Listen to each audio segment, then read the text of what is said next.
Good morning, everyone. Guys, so it begins. Firearms officers are refusing to respond to incidents. So this comes in the wake of the absolute show trial. And I said I wouldn't do any more videos on it unless something relevant came out. But this comes as after the absolute show trial of the Chris Carver incident. Now, guys, the more I look into this Chris Carver incident, the more disgusting and obscene it is that we're dragging our police officers through this. Now, what I need to caveat is there's two types of policing. There's the tactical policing that would be on the ground, and then there's the vastly politicized policing. Now, we need to differentiate between these two because we've got officers on the ground who are wanting to do a good job. We've got rank and file officers, rank and file, I don't know how they call PCs on the ground, on the ground. And then we've got firearms officers. These are the guys who are wanting to take down criminals and wanting to keep our streets safe. And then we've got the commissioners, the police commissioners, the home secretary, who are vastly subverted. They're doing political policing and they're putting away people that they really shouldn't. Now, at some point, our police need to think, you know what, guys? We're citizens as well as police officers, and they need to stop doing certain things that they don't agree with. When you're in the military, some of the first lessons you get taught are it's your responsibility to discharge your weapon. It's your responsibility to take violent action. Now, nobody can tell you to do that in the military. And I'd like to think that there's some sort of, I don't know how it works in the police, but if there's not, there should be an instance where, a junior officer can't be told to arrest someone by a senior officer, whereas that junior officer needs to think that, you know what, actually, I don't see this as a crime. Now, I don't know if that's a thing. I don't know how the policing works. I'm not an ex-police officer. I'm ex-military, which is, as far as firearms are concerned, a lot better. But let's just go straight onto the share screen, guys, and let's have a look what's been happening in and around London. So we're less supported. Firearms officers refuse to assist in London after the Chris Carver case. Guys, if you're a firearms officer and you do something, and I will come on to the actual incident. I'll tell you why it's actually so bitter to the police officers. But if you're a police officer and you're in pursuit of somebody that you know is a criminal, what are you supposed to do in these circumstances? Are you just supposed to think, oh, guys, oh, stop. Are your rules of engagement now that of you need to check this person's skin color before you discharge your firearm? Right, guys, he's shooting at us. What color is he? He's white. Right, let him have it.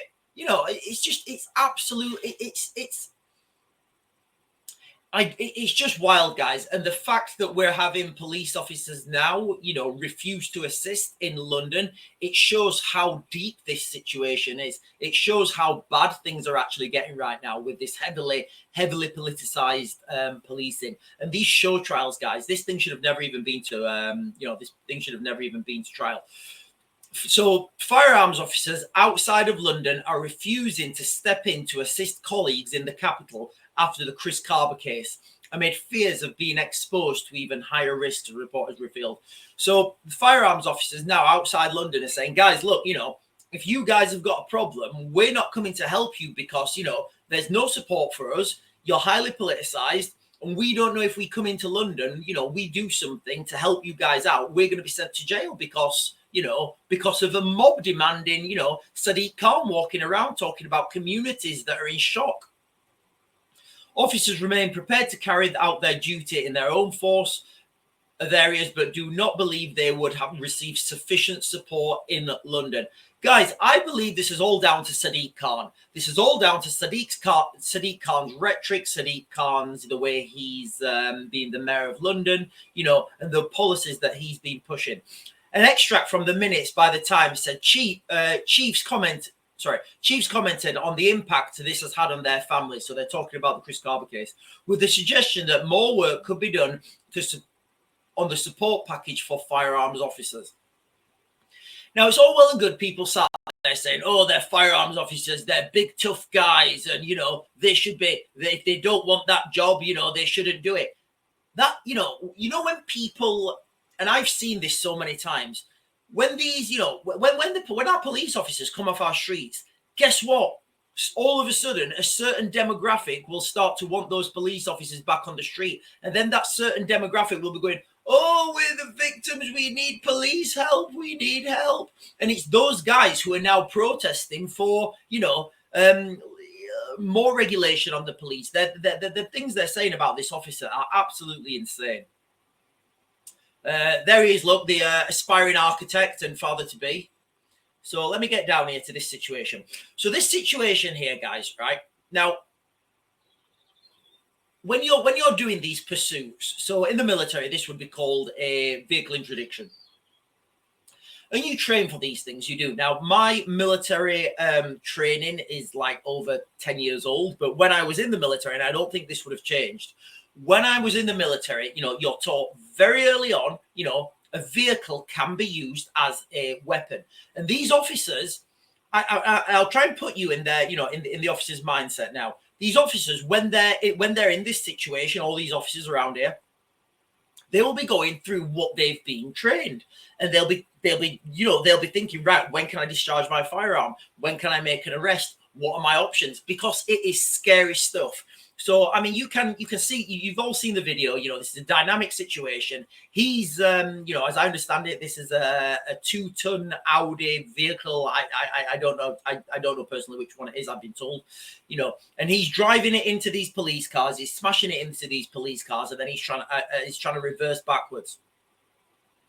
That vehicle is a risk to life. And one of the things you're taught, and guys, remember, I'm caveating this, and I'm saying this is from my training that was like over 10 years ago. Now, I'm sure, I don't think it will have changed, but it may have changed. So I'm just caveating this and saying this is military. Now, you're quite within your rights to discharge if you feel one of your colleagues' life is in danger. One of the things you're told as well is vehicles can be used and are used as weapons. So he's effectively got a 2-ton weapon there, and he's driving it erratically, and he could hit one of his colleagues. That it's a cut and shut article. It's a cut and shut case for me. It should have never made trial. Now, I think, and I've got no inside information on this at all, but I think the main thing from this, why the police officers are so angry, is because guys, remember, this is me just speculating now. I would say that in their training, they're taught that under these circumstances, and they may have done this in a training exercise with blank weapons, or they may have gone out to a range and done this live firing. But I would assume that they're taught that if this situation does occur where a vehicle is being used as a weapon, then that is a green light to discharge your system. And I think the big hullabaloo about all of this is because if these things come through your training directives and you're taught how to do this, and you do things as per you're trained, as per the legislation, as per the training directives, as per your training program, if that happens and still you're dragged through a trial, still you're dragged through, what security do you have as a police officer that anything else you're taught to do? Like, if we're teaching our police officers to do X, Y, and Z, and then they do X, Y, and Z as per the book, and then guess what, sweet cheeks? You did everything you've been taught to do. You did everything as the book, but we're still going to run you through a trial. Why? Because there was a mob. Because there was a mob protesting, and we didn't want to seem to be appeasing, and we didn't want to seem like we've got these white police officers cruising the streets, executing people. I've used the keyword now that I shouldn't have. But guys, it's absolutely insane. And right now we have a situation on the streets where police officers are refusing to respond to firearms. Police officers are refusing to respond to situations. This is not going to get better. This is only going to get worse as we have an ideologically subverted government, as we have an ideologically subverted Home Secretary, as we have an ideologically, my opinion, guys, as we have an ideologically subverted top team in government. All these things these guys will be getting pressure put on them from outside agencies. These guys who are donating, they'll be saying, oh, you should, we need to be doing this. We need to be protecting our communities. What about, I mean, I'm not going to get into that, guys. Anyway, that is the news, guys. That's what I wanted to talk about. Firearms officers refusing to respond now because of the Chris Carver incident. I think, and this is, this is only me speculating. I've got no other information about this. I'll obviously put the link in the description. But I think a lot of the animosity from the police is because this officer acted as per his training. Now, that's just me speculating, because from what I saw from watching the video footage, it's literally what you get taught. And I got taught this like 10 years ago. These vehicles can be used as a weapon. I mean, can you imagine if we get to a situation where, a police officer doesn't discharge his firearm, and then that guy runs over a family, your family, my family, and then the officer's asked, why didn't you discharge your firearm and stop this lunatic from running over these people? And the officer says, well, I didn't want to get done, I didn't want to get put up for trial and a hit out on me because I saw the color of his skin. Can you imagine how that's gonna go? Because, guys, given a long enough time frame, that will happen. Given enough wokery, that will happen. And as the article says, we are less safe now, especially if you live in London. London have less firearms officers now to call on. Guys, I think the police at some point need to understand what's happening. And I'm talking about rank and file police officers now. You need to stop making these, these political arrests. You need to start thinking, right, do you know what, guys? We're citizens too.